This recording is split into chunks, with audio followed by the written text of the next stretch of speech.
Bienvenidos a Estudio Bíblico Vida Nueva, el programa que te lleva a un apasionante viaje a través de las Escrituras, explorando su profundo significado y relevancia en nuestra vida cotidiana. Estos estudios bíblicos serán puerta de entrada a un mundo de sabiduría espiritual, donde las verdades y karmas de la Biblia se encuentran con los desafíos del mundo moderno. Nuestra misión es ayudarte a comprender las Escrituras, aplicar sus lecciones en tu vida y encontrar inspiración para tu viaje espiritual. Dirige Rodolfo Bárcenas. Comencemos. Muy buenas tardes, muy buena noche, muy buenos días, amada audiencia. Les saludo con la dulce paz del Señor. Agradecemos a Dios por este tiempo que nos da para poder seguir estudiando la palabra de Dios. A nuestros hermanos que fielmente, los suscriptores que fielmente nos siguen cada semana en estos estudios bíblicos que realmente son de bendición para nuestra vida.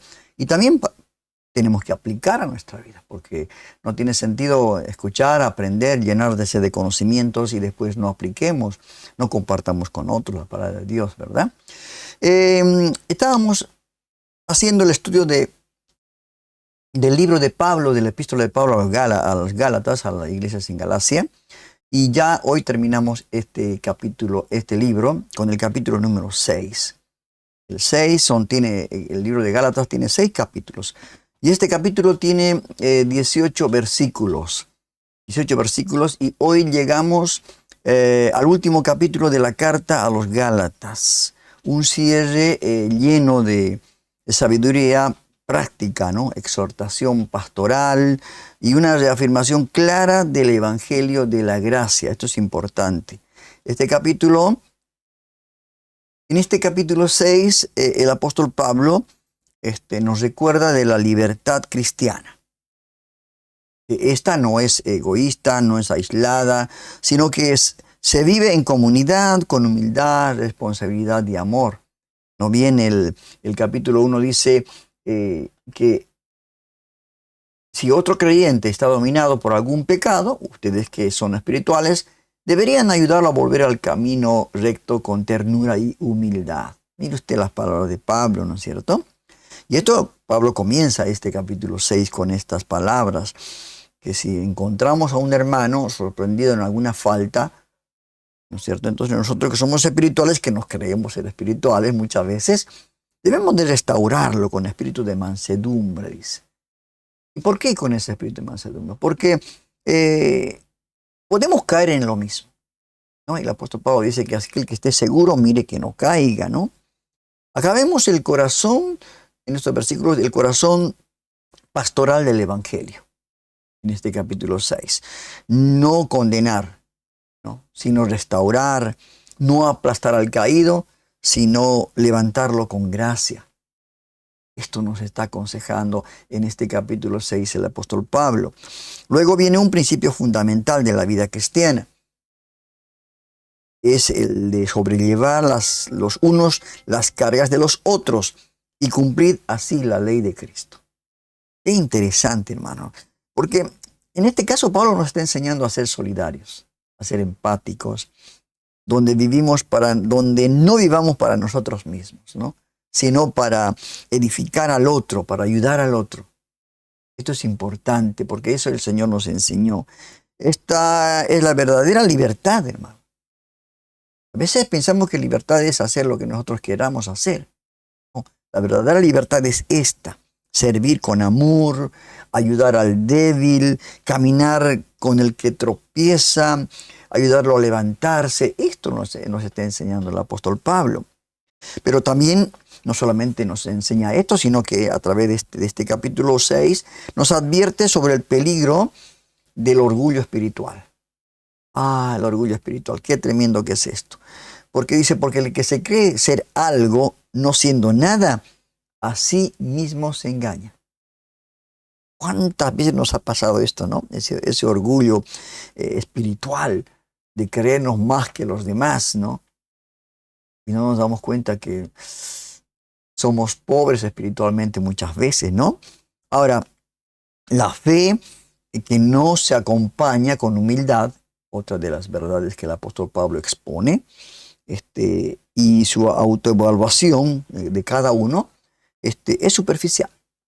Es una fe muy livianita.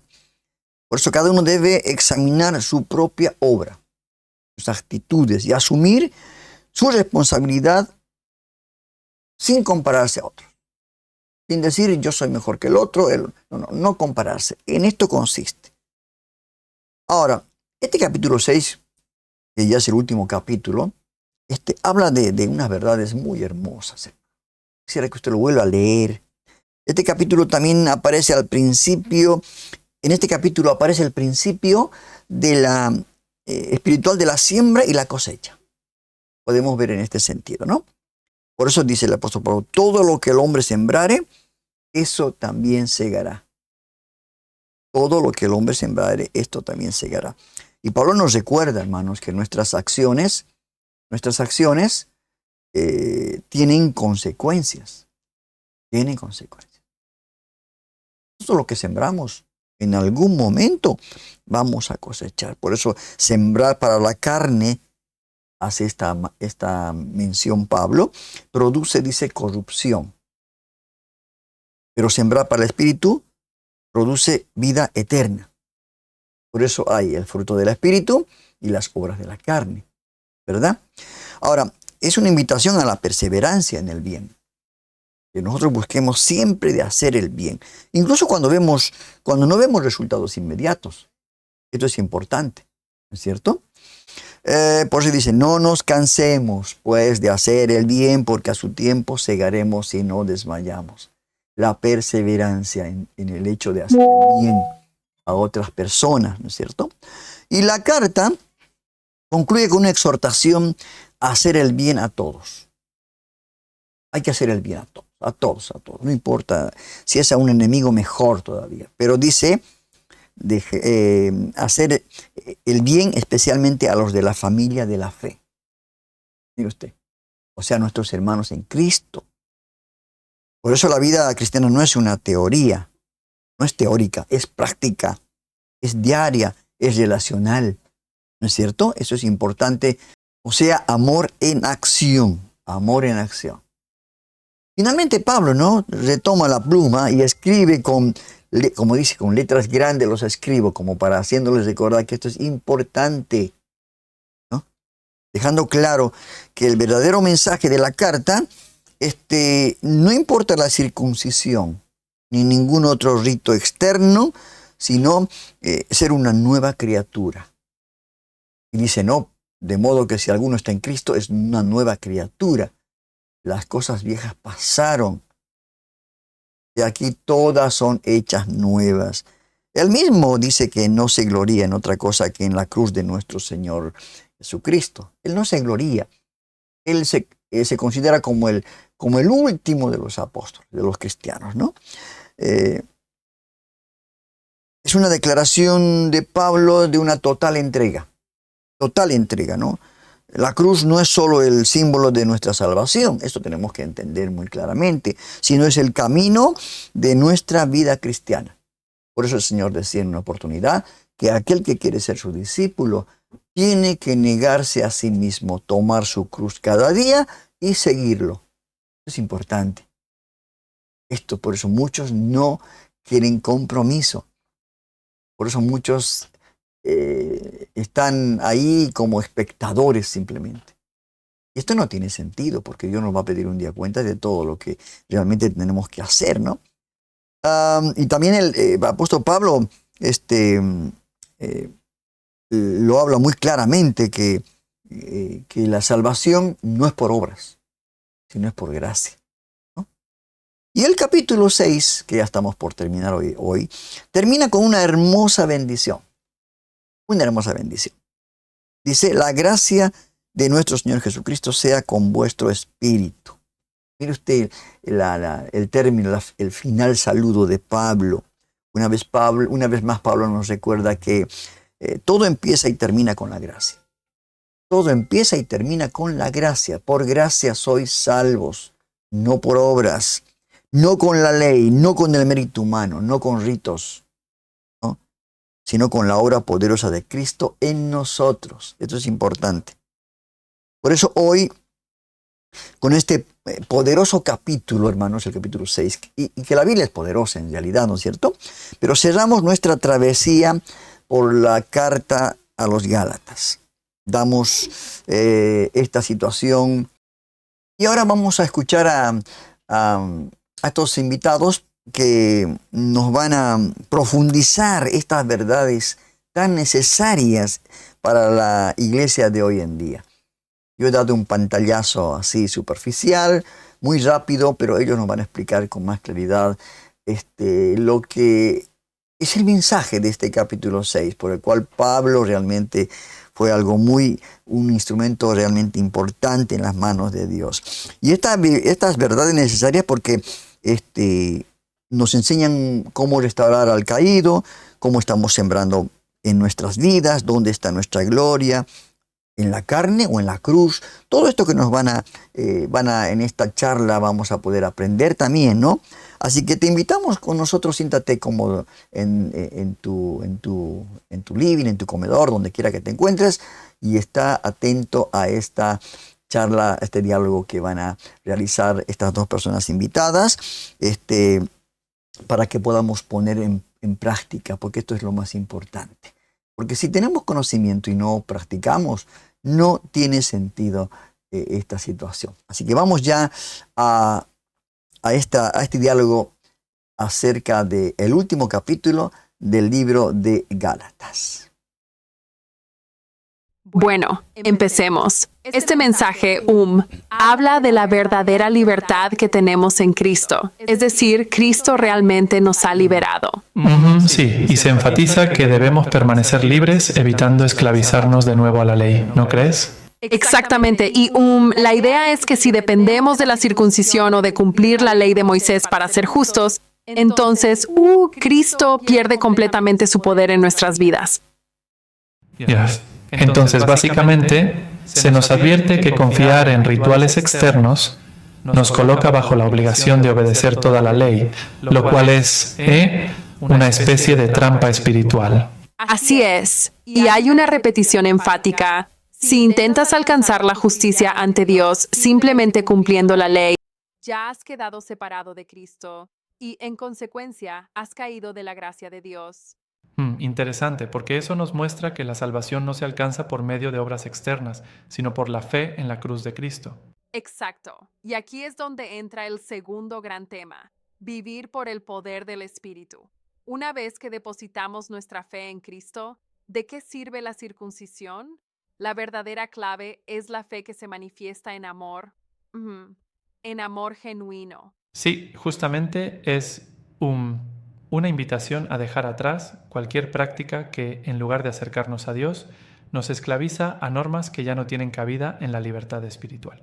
Y añadiendo a ese punto, se nos recuerda que correr en esa carrera espiritual es una invitación a seguir la verdad a la que Dios nos llamó.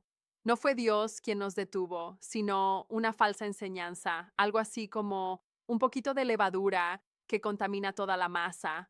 Exacto, y eso es una imagen muy poderosa. Es como decir que incluso una pequeña dosis de error, de falsa doctrina, puede afectar la totalidad de nuestra fe. Correcto. Además, se promete que el Señor guardará a quienes se mantienen alerta y no dejan que esas falsas corrientes los arrastren. Sí, y ese punto realmente resuena. Hay una confianza en el juicio divino, en que Dios juzgará a quien confunda a los creyentes, lo cual es un llamado a ser muy cuidadosos. Ahora, abordando otro aspecto, el mensaje hace una fuerte crítica a aquellos que predican que la circuncisión es necesaria, señalando que si realmente predicaran que la salvación viene por Cristo, ni siquiera serían perseguidos. Sí, y al señalar esa persecución, se deja en claro que hay una incompatibilidad entre predicar la dependencia de la ley y la realidad de la cruz de Cristo. Exacto, es como decir, si yo promoviera la idea de la ley, no tendría esos perseguimientos, lo que, en cierto modo, demuestra que la fe auténtica en Cristo es lo que realmente distingue el camino que conduce al favor de Dios. Sí, y aquí viene un punto interesante, la comparación de la falsa enseñanza con una levadura que se esparce. ¿No te parece una forma casi ya de advertencia a los creyentes? Totalmente, y es un recordatorio visual de cómo incluso lo pequeño puede tener un impacto gigantesco en toda la comunidad. Ujú. Ahora pasando a la segunda parte del mensaje, se nos exhorta a vivir guiados por el Espíritu Santo. ¿Qué piensas al respecto?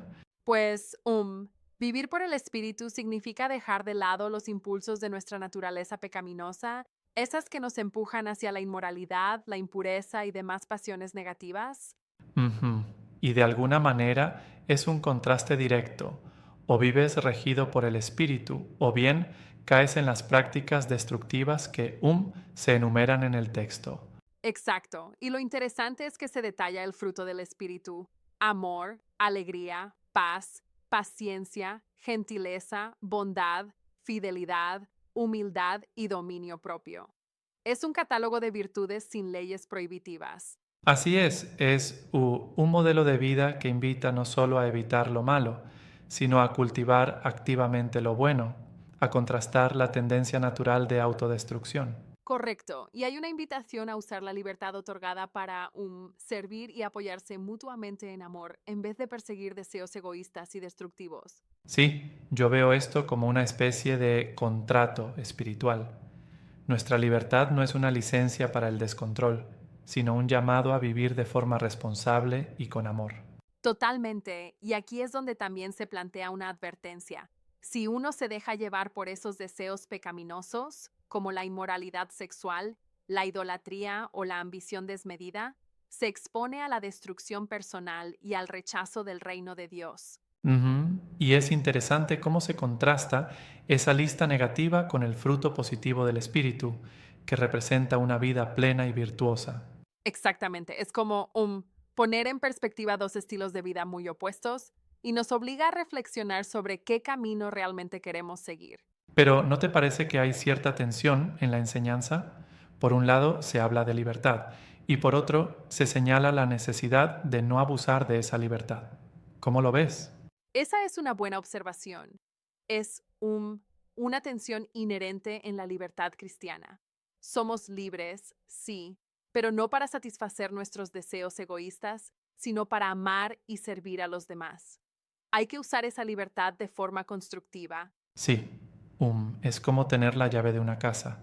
La llave te da acceso ilimitado, pero ¿para qué querrías destruir esa casa, verdad? Exacto. Y esa analogía ayuda a entender que aunque estemos liberados de las cadenas de la ley, seguimos llamados a vivir en responsabilidad y amor, cuidándonos mutuamente. Ujú. Y es un llamado a evitar la autodestrucción, ya que el pasaje advierte sobre morderse y devorarse unos a otros, como si las divisiones internas pudieran destruir la comunidad. Sí, y eso resalta la importancia del amor al prójimo, pues toda la ley se resume en ama a tu prójimo como a ti mismo. Usted, no puede vivir en libertad si se está dañando mutuamente. Justo, y hay un desafío fuerte contra aquellos que, de algún modo, promueven prácticas dañinas en nombre de la tradición o la ley. Exacto. Es como decir, mientras más os dividáis, más se debilita la comunidad. Es una especie de llamado urgente a la unidad en el amor. Sí, y me gusta cómo se contrapone la ley de Moisés con la nueva vida guiada por el Espíritu.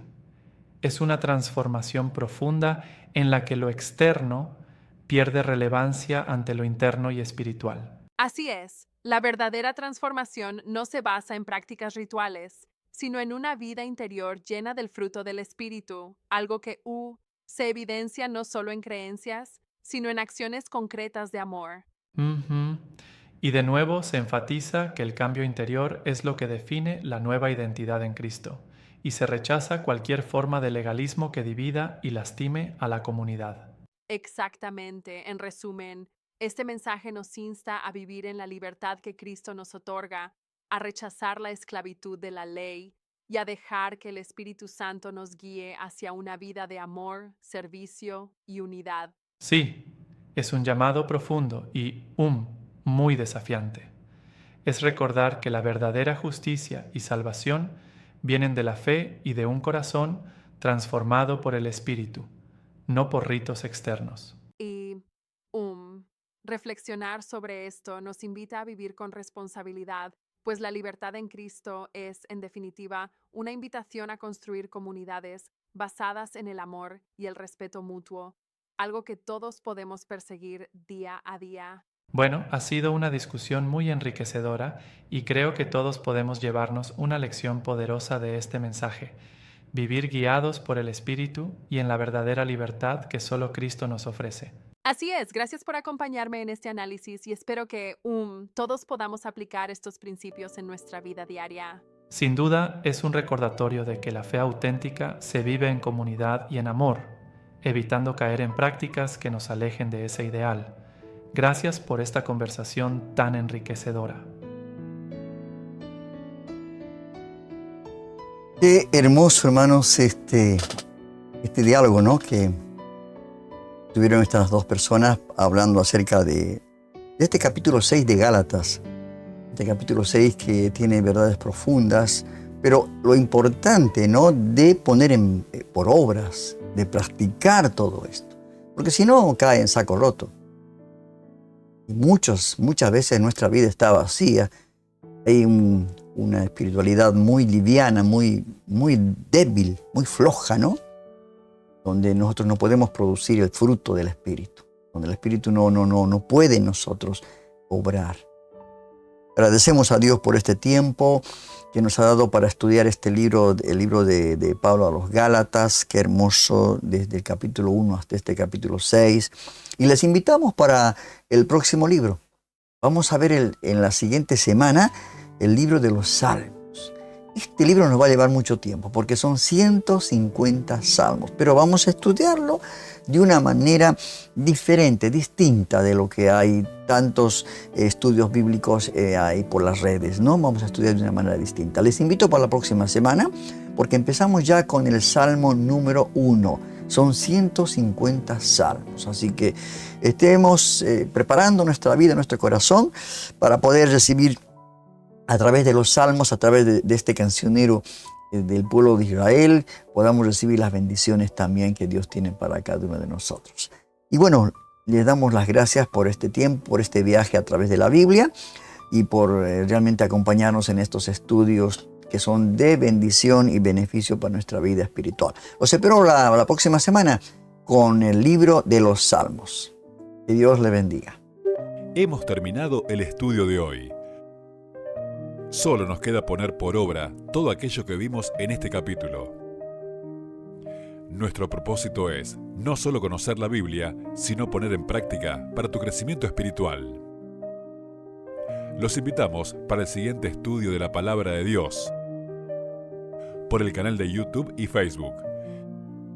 Dirige Rodolfo Vargas.